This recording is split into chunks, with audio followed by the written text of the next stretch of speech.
From the National Press Club in Washington, D.C., this is Rewind. This week at a luncheon, a Hollywood icon showed his affection for Washington, D.C., where he spent his college years. The great, great architectural, the great, great artistic heritage of our country,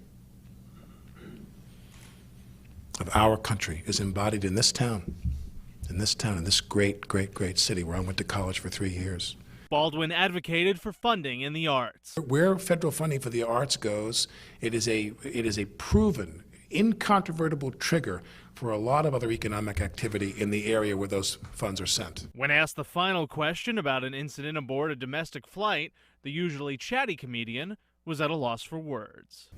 Do you still fly American Airlines?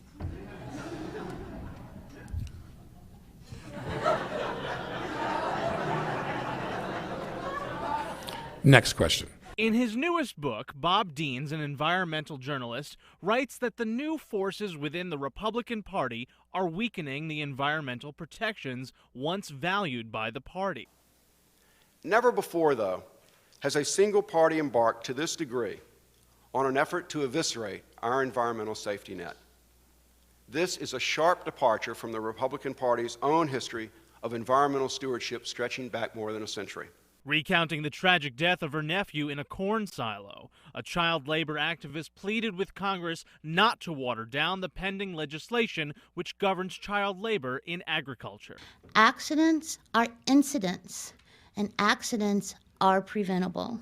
We need to pass rules that make sense for the population it is protecting, not the population using them.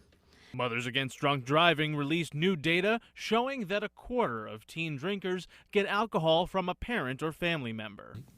Many parents believe that they can teach their children the right way to drink. There is no evidence in the United States or Europe or any other evidence that I know that that is the case. Sesame Workshop has teamed up with the Department of Defense to help returning veterans and families deal with post-traumatic stress. My circle got really small. I was very inwardly focused when I came home. I unfortunately had no feelings for anybody around me, and what was most disconcerting is I felt no love for my family.